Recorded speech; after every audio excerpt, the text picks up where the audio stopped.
Hello everyone, नमस्ते। Welcome to my channel Bharti mamma's diary.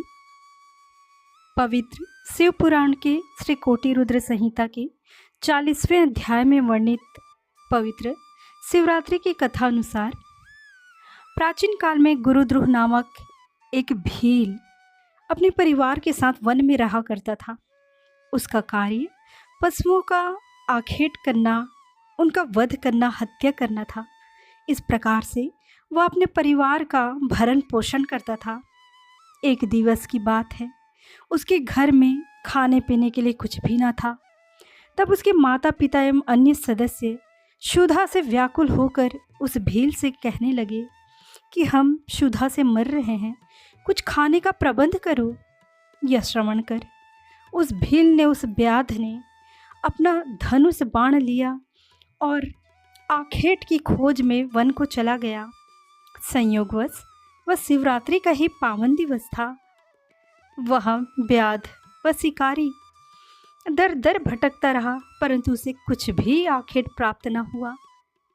इस प्रकार सनह सनह रात्रि घिर आई, परंतु उसने खाली हाथ घर न लौटने का निश्चय कर लिया था। अतः वह वहाँ एक सरोवर तालाब के किनारे बैठ गया और जो भी पशु यहाँ जल पीने आएगा उसी का ही आखेट कर लूँगा, ऐसा विचार कर वह बेल के पेड़ पर बैठ गया। रात्रि घिर आई थी, तभी वहाँ एक हिरणी जल पीने को आई।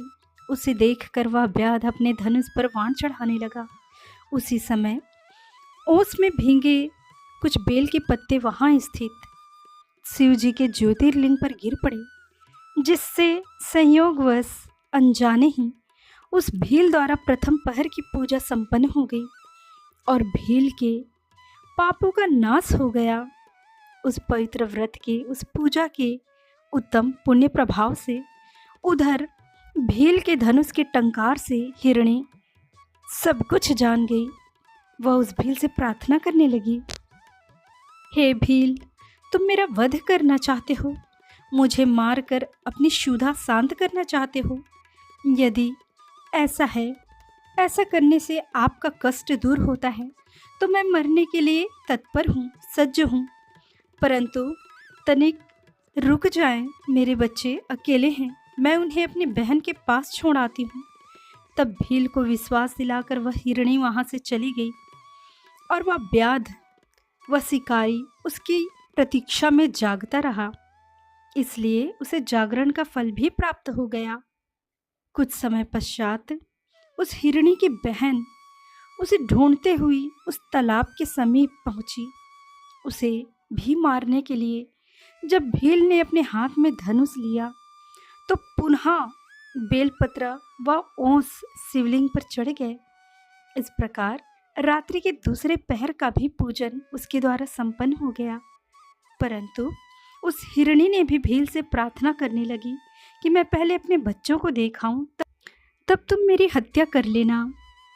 भील की आज्ञा दे देने पर वह हिरणी भी पानी पीकर वहां से चली गई और वह शिकारी, वह व्याध हिरणी की प्रतीक्षा करने लगा। इस प्रकार जागरण करते हुए रात्रि का दूसरा पहर भी संपन्न हो गया। जैसे ही रात्रि का तीसरा पहर आरंभ हुआ, एक अत्यंत हृष्ट पुष्ट हिरण पानी पीने हेतु उस सरोवर के निकट आया। उसे देखकर भील ने जैसे ही अपने धनुष पर बाण चढ़ाया, वह भयभीत हो गया तथा सावधान। उसी समय ओस रूपी जल एवं बेलपत्र पुनः शिवलिंग पर गिर गए, जिससे उस व्याध द्वारा जाने ही तीसरे पहर का पूजन भी संपन्न हो गया। वह हिरण भी शीघ्र लौटने का वचन देकर अपने बच्चों को बोध कराने हेतु वहां से चला गया और वह शिकारी, वह भील उसकी प्रतीक्षा में जागता रहा। इस प्रकार वे दो हिरणे तथा वह हिरण घर पर एकत्रित हुए और उन्होंने सारे संवाद एक दूसरे को बताई। जब तीनों को ही यह ज्ञात हो गया कि तीनों ने ही उस भील रात से, उस व्याध से वचन कर लिया है, तब वे अपने संतानों को ठीक प्रकार से रहने की आज्ञा देकर वहाँ से सरोवर की ओर चल दिए। संतानों ने भी सोचा कि हम अपने माता पिता के बिना किस प्रकार जीवित रहेंगे, अतः वे भी उनके पीछे पीछे चल पड़े। इस प्रकार हिरण दो हिरणियाँ और उनके बच्चे एक साथ भीलराज के पास पहुँचे। इतने सभी आक्षेपों को एक साथ देखकर भीलराज अत्यंत प्रसन्न हुआ। जैसे ही उसने उन्हें मारने के लिए धनुष निकाला, एक बार पुनः ओस रूपी जल एवं बेलपत्र वहाँ उस वृक्ष के नीचे स्थित पवित्र शिव ज्योतिर्लिंग पर चढ़ गए।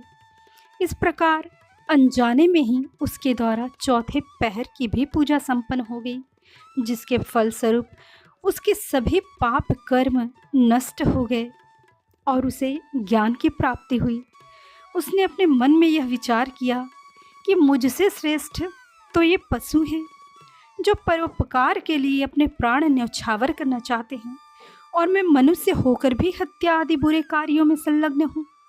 इस प्रकार का विचार कर वह व्याध बोला, हे मृग, हे मृगियों, तुम धन्य हो, तुम्हारा जीवन सफल है। तुम जाओ और प्रसन्नतापूर्वक निवास करो, मैं तुम्हारी हत्या नहीं करूँगा। भील के इतना कहते ही भगवान शिव ज्योतिर्लिंग से प्रकट हो गए। सहसा एकाएक इस प्रकार अपने समक्ष साक्षात देवाधिदेव महादेव को भगवान शिव शंकर को पाकर उस भील की आंखों से अश्रु धारा बहने लगी। उसने प्रभु के चरण पकड़ लिए।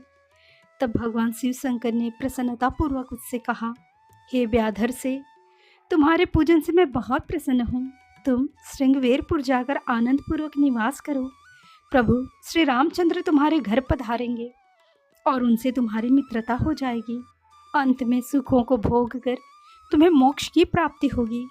यह कहकर शिव जी वहाँ से अंतर्धान हो गए।